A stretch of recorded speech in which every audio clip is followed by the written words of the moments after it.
Why did you choose photography as your?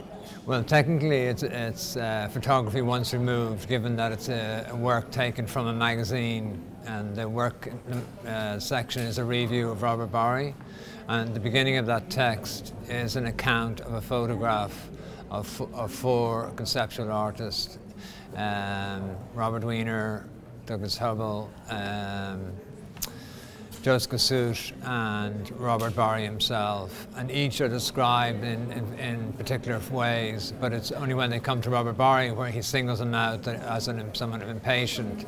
So in essence what the work is about is a description of photography and photograph. The work itself is called Punctum By Proxy. That, I suppose, another factor, because we work as a collaborative team, and the notion of the punctum being something that is subjective was very hard to reconcile with two people. You know, each of us would have a very unique response. And I think that was very integral to Barthes' understanding of the punctum.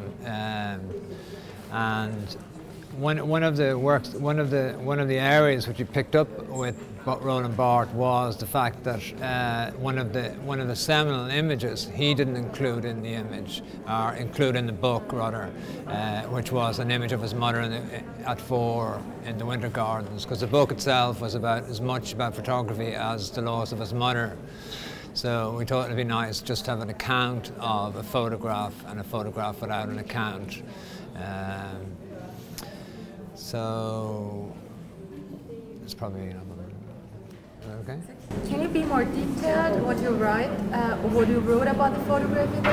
The photograph is a text from Roland Barthes. Basically, in essence, he talks about the photograph being invisible, and this was a notion, I suppose, of a notion of subjectivity, that it's can only read by those who are familiar with the image in many cases.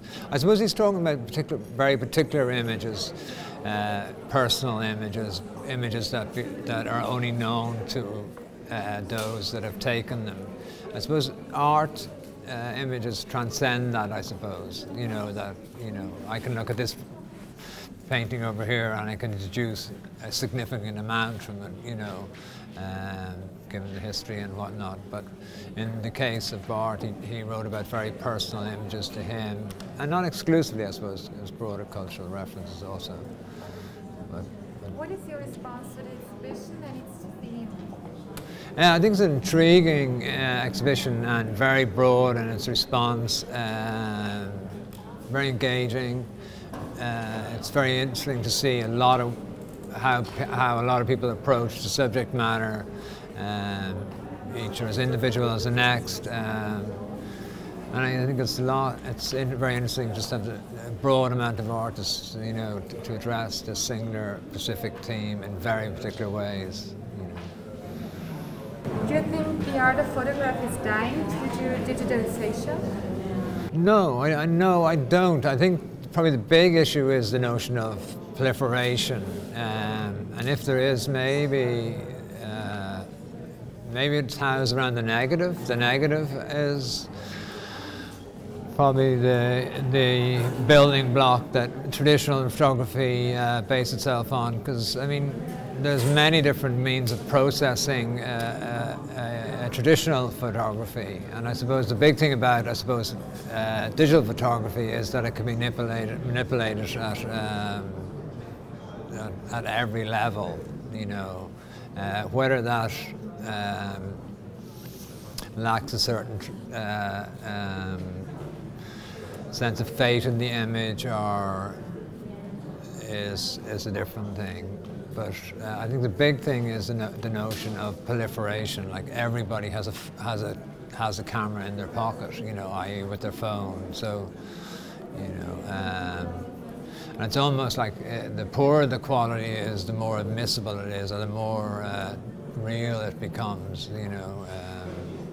and that in itself, I think photography has a very strong role to play in it, with the notion with the advent of the digital.